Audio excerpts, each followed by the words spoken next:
Assim está escrito na carta do apóstolo Paulo aos Romanos, capítulo 9, versículo 20 e 21. Porém, ó homem, quem és tu que a Deus replicas? Porventura a coisa formada dirá ao que a formou: por que me fizeste assim? Ou não tem o oleiro poder sobre o barro, para da mesma massa fazer um vaso para a honra e outro para a desonra? Oremos. Deus eterno e bendito, em nome de Jesus, aqui estamos na noite desse dia, felizes por saber que o Senhor é o nosso Deus, é o nosso Criador, o nosso Redentor, o Salvador da nossa alma, aquele que está a lutar e a trabalhar com o propósito e objetivo de promover paz, alegria, perdão e salvação para nossas almas. Que assim o Senhor nos conserve na Tua presença até o maravilhoso e grandioso dia do Senhor. Mas enquanto esse dia não chega, precisamos de forças espirituais, vitaminas, energias. E isto é possível, meu Pai, através da Tua palavra, que é o pão vivo que desce do céu para nos alimentar. Por isso, fale conosco, é a nossa oração, nosso pedido em nome de Jesus. Amém. Pode sentar. Quando alguém perguntou ao pastor João Vianney por que Deus criou o homem, mesmo sabendo que o homem ia pecar, a resposta dele foi porque Deus queria dividir com o homem o prazer da existência. E a pessoa que fez essa pergunta a ele foi eu, e recebi dele essa maravilhosa resposta.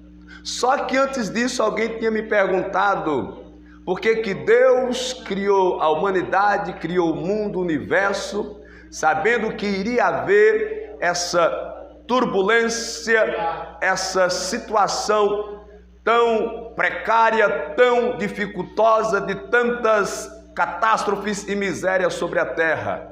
E eu dei uma resposta que seria uma resposta talvez louca.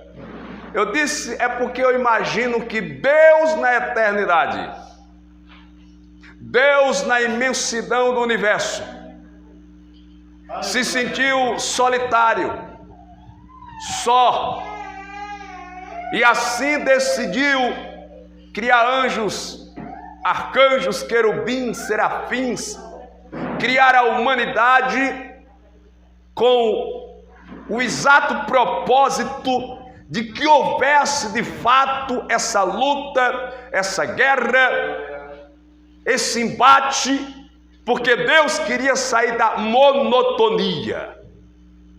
Mas se nós analisarmos a situação da humanidade, a situação dos seres espirituais, nós passamos a perceber que de fato isso faz um sentido. Pois quando a Bíblia, por exemplo, nos trata da situação de Jó, parece que Deus, ele provocou Satanás para que houvesse aquela situação, aquele desgaste, aquelas catástrofes na vida do grande patriarca Jó. A partir daí, eu entendo que tudo aquilo aconteceu por um propósito de Deus. Mas veja que parece ser um propósito vaidoso. Deus simplesmente permitiu um embate, porque Deus queria se sobressair sobre Satanás, mostrar para Satanás que Deus era o maior, e para isso ele vai se utilizar de um homem, de um ser humano chamado Jó, para que na vida de Jó, mediante as catástrofes, se revelasse a grandeza de Deus. Aí o texto que li vai dizer que o oleiro, ele tem poder para da mesma massa ou do mesmo barro fazer um vaso para honra e outro para desonra. E no versículo anterior ele diz: e quem és tu, homem, para que tu venhas replicar ou questionar ou perguntar a Deus por que é que o Senhor me fez assim, ou por que é que o Senhor está permitido assim, ou por que é que está acontecendo assim. O texto diz em outra passagem que quem dirá a ele: o que fazes? Ou por que fazes assim? Ora, a determinação é do Eterno, a vontade é do Altíssimo. E permita-lhe dizer que parece-me que faz muito sentido o fato de Deus criar o ser humano e permitir todas essas catástrofes para que através delas a glória de Deus se revele. Veja, um dia Jesus Cristo ele está evangelizando, ele está na sua caminhada e de repente eles passam por um homem cego de nascença. Ele nasceu cego. Então os seus discípulos vão indagar a Jesus: Senhor, quem pecou, ele ou o pai dele, para ele nascer cego? Existe aqui uma questão para você analisar: quem pecou, ele ou o pai dele, ou os pais dele, para ele nascer cego? Ele não podia ter pecado antes de nascer. Quem pecou? Ele pecou, por isso nasceu cego. Veja, ele pecou, aí nasceu cego. Você não pode pecar antes de nascer. Mas aí era porque os discípulos estavam influenciados pelas culturas que lhes cercavam, e eles acreditavam até em reencarnação. Mas aí Jesus Cristo disse: nem ele pecou, nem os pais dele, porque o pecado do ser humano, ele trazia prejuízo sobre o ser humano até a 4ª geração. Se alguém pecasse e o castigo não viesse sobre a vida dele, viria sobre o filho. Se não viesse sobre o filho, viria sobre o neto. Se não viesse sobre o neto, ia vir sobre o bisneto. Mas em uma das 4 gerações o castigo de Deus ia chegar. Aí os discípulos perguntaram: Senhor, quem foi que pecou? Foi ele ou foram os pais dele? E por isso ele recebeu o castigo de nascer cego. Porque nós, na verdade, temos essa concepção de que o sofrimento do homem é resultado do seu pecado. Faz sentido, porque o pecado dos nossos primeiros pais provocou esse mal na terra, provocou, aleluia, a maldição, o castigo, a dor e a morte, o sofrimento de uma maneira geral. Só que de certa forma, veja, no caso de Jó, voltando ao caso de Jó, Jó não tinha cometido nenhum pecado. Deus simplesmente queria permitir um embate lá no cosmo, lá no transcendental, lá no espiritual, para que Deus, aleluia, pudesse sair vitorioso naquela batalha. Até porque Deus não entra em batalha para perder. Deus não entra em guerra para ser derrotado. Deus não entra em peleja para... Não, Deus só entra para vencer. Mas às vezes nós nos equivocamos e achamos que é desobediência do homem e da mulher, e às vezes não é. É simplesmente um plano de Deus, um propósito, uma vontade, um capricho de Deus. Por isso Jesus responde para os discípulos: nem ele e nem os pais dele, mas isso aconteceu para que se cumprisse nele as obras de Deus. Veja, eu estou falando do oleiro e estou falando do vaso.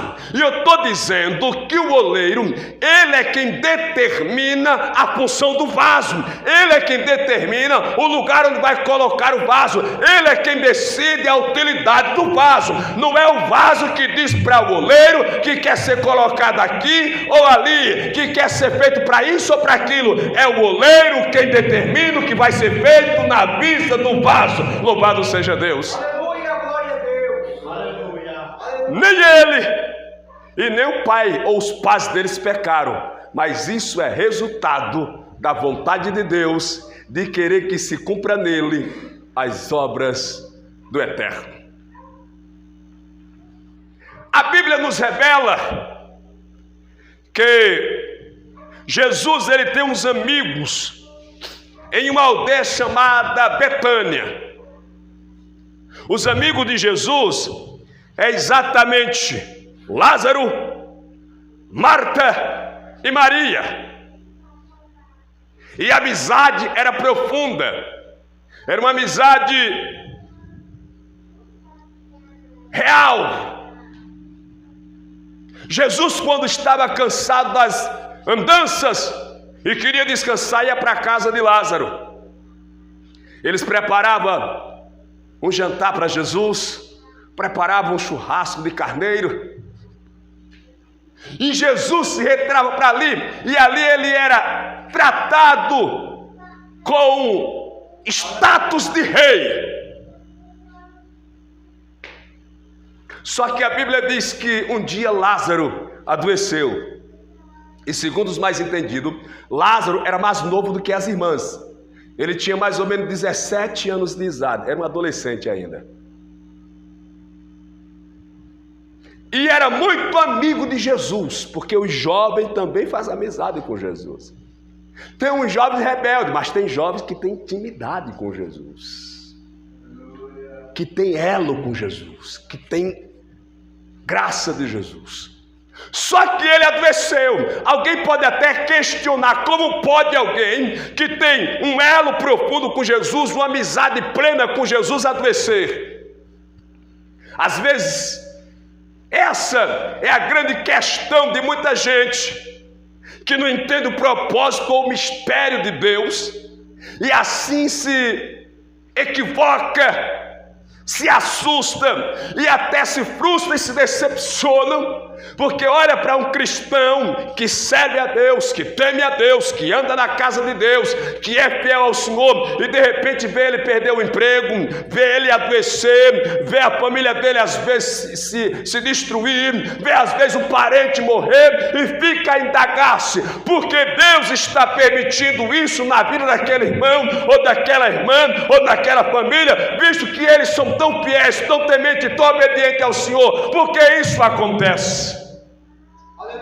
Alguém poderia ter questionado também na vida de Lázaro, na vida de Marta, na vida de Maria, como poderia ser que uma família que tanto amava Jesus e era tão amada por Jesus, vai agora passar por uma circunstância dessa natureza. E como se não bastasse, elas mandam os servos chamar Jesus, e a Bíblia diz que quando Jesus recebe o recado, ele permanece no mesmo lugar, ele não vai. Ele fica na cidade onde está e não vai. E para ser mais preciso, ele demorou tanto que quando ele chegou lá, Lázaro já tinha morrido e já estava sepultado e já faziam 4 dias. Aí alguém pergunta, mas que amigo é esse? Quem sabe Marta ficou revoltada. Maria nem se fala, porque Maria sentava-se no chão aos pés de Jesus para ouvi-lo falar, para ouvir as suas lições, ouvir as suas parábolas, as suas pregações. Teve um dia que Marta ficou até brava, lembra dessa passagem? Que ela reclamou com Jesus, para Jesus mandar ela vir ajudá-la nos afazeres de casa, lavar o prato, varrer a casa, fazer a comida. Jesus Cristo disse, Marta, Marta, tu estás afadigada e ansiosa com muita coisa, mas uma só te é necessária, e Maria escolheu a boa parte, a qual não lhe será tirada. Jesus trouxe a revelação que a melhor parte é exatamente a palavra. Tu estás ansiosa e afadigada com muitas coisas, mas uma só te é necessária. E Maria soube escolher a melhor parte, a parte necessária. Aleluia, glória a Jesus. Aí eu fico imaginando Maria indignada, revoltada. Não é possível. Aí depois de 4 dias, Jesus Cristo chega. Marta vai ao encontro Manda chamar Maria. Quando elas chegam, elas dizem assim: Senhor, se o Senhor estivesse aqui, o meu irmão não teria morrido. E elas não estão falando de forma equivocada, elas estão falando uma realidade. Por que elas estão falando uma realidade? Porque se Jesus Cristo estivesse ali, a morte não se atreveria a trabalhar, a agir na presença de Jesus. Deixa eu lhe explicar isso aqui, que isso aqui é profundo. Alguém explicou a razão pela qual Jesus morreu primeiro do que os ladrões da cruz. É aqui onde está a revelação. Porque quando crucificaram Jesus e os 2 ladrões, os sacerdotes, os fariseus foram até o governador e disseram assim: hoje é sexta, amanhã é o Shabá, e o Shabá judaico começa de 6 da tarde da sexta até 6 da tarde do sábado. O Shabá vai começar e não pode ficar cadáveres pendurados ali para não nos contaminar. Manda tirá-los e sepultá-los. Aí os soldados foram. Quando chegou lá, o Gesmas e o Dimas, que eram os 2 ladrões que estavam crucificados, uma à direita e outra à esquerda, ainda estavam vivos. Eles, os soldados, quebraram as pernas dos 2 para que eles morressem. Quando foram até Jesus para quebrar-lhes também as pernas, a Bíblia diz que ele já estava morto. Então Jesus morreu primeiro, exatamente para poder a morte se chegar ao lugar. Porque aonde Jesus está, irmãos, a morte não chega. O fracasso não chega, a tristeza não chega. Se ela chegar, ela vai saltar de alegria. Porque, parafraseando Jó, na presença dele, até a tristeza salta de alegria e de prazer. Então, para acontecer alguma catástrofe na nossa vida, algum mal, Jesus Cristo, ele se retrai.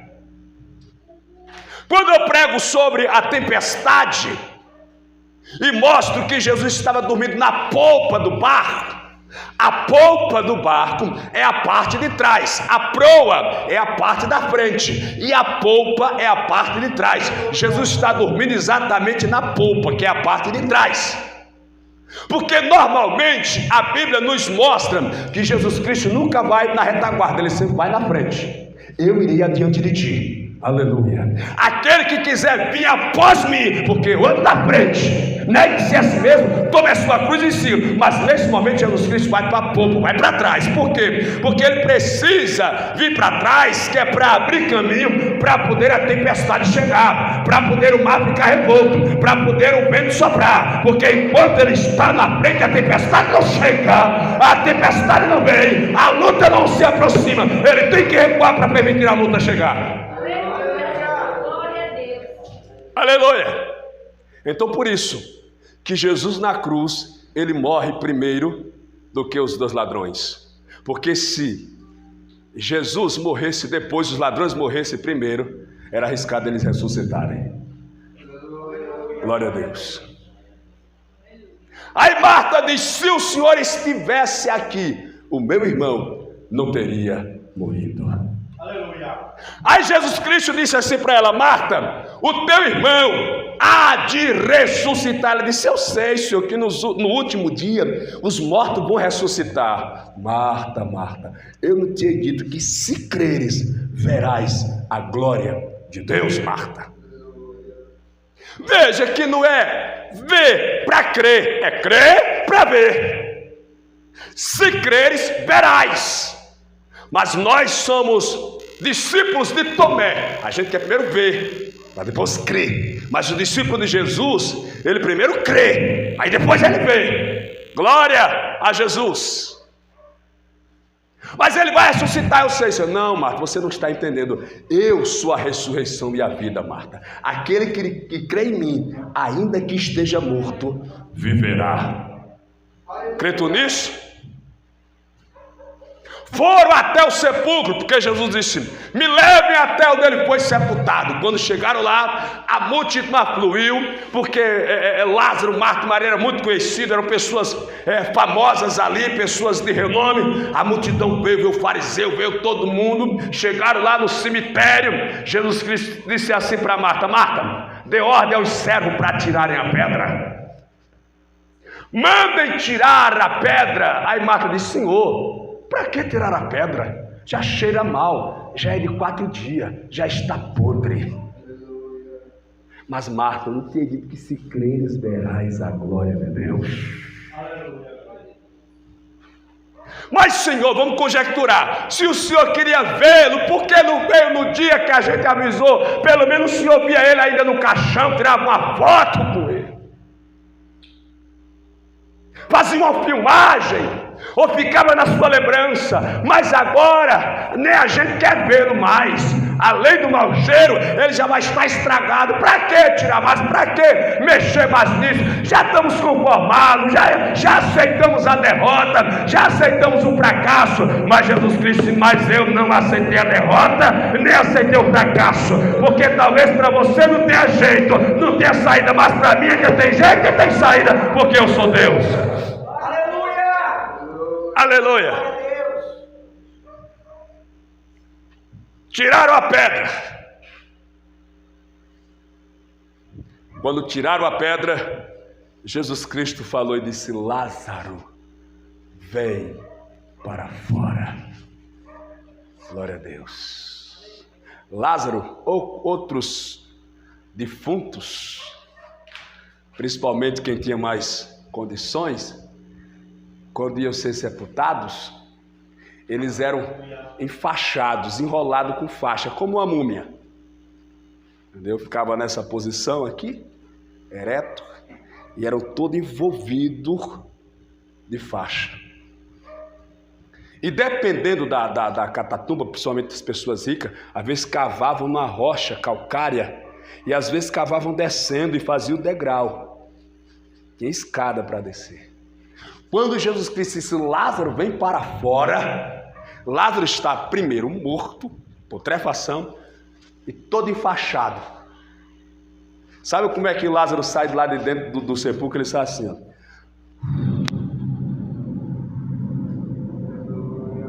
Se eu tivesse lá visto isso, eu ia correr.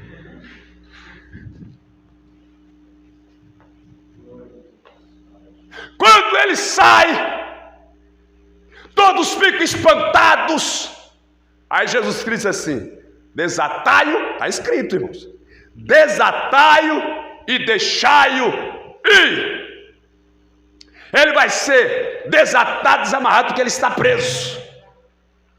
Então desatam e ele segue a sua jornada e o seu caminho. Mas o que eu quero falar aqui para a gente concluir a minha participação é que quando os mensageiros chegaram até Jesus com o recado que Lázaro estava doente, a resposta de Jesus foi a seguinte: essa doença não é para a morte, mas sim para a glória de Deus. Veja, eu estou pregando que Deus é o oleiro, nós somos o vaso, e Deus é quem escolhe aquilo que vai ser realizado na minha vida e na sua vida. Glória a Jesus. Então, entendo eu que preciso ter uma compreensão clara da vontade de Deus, do querer de Deus, para que eu possa me portar e me comportar de uma maneira tal que Deus me escolha para glorificar o seu nome, para exaltar o seu nome, para bendizer o seu nome. Ora, talvez o vaso sofra, talvez o vaso rache, talvez o vaso quebre, mas o que importa é que o nome de Deus seja glorificado. Aleluia, aleluia, aleluia. Aleluia. Vou concluir. E concluo dizendo a seguinte palavra: quer ser um vaso que vai honrar o nome de Deus, e Deus vai lhe honrar? Sempre trabalhe para glorificar o nome do Senhor. Porque todo aquele que trabalha para honrar e glorificar o nome do Senhor, o Senhor trabalha para honrar e glorificar o seu nome. Todo aquele que trabalha para honrar e exaltar o nome do Senhor, o Senhor trabalha para honrar e exaltar o seu nome. Louvado seja Deus. Então que o seu propósito, que o seu objetivo não seja honrar a si mesmo, exaltar a si mesmo, mas sempre trabalhar para honrar, exaltar, glorificar, bendizer, engrandecer e adorar o nome daquele que tem todo o poder nos céus e na terra, que é grande, que é fiel, que é tremendo, que é soberano, poderoso, glorioso, majestoso, infalível, imutável, invencível, mais real, e que está no trono e tem todo o poder nos céus e na terra.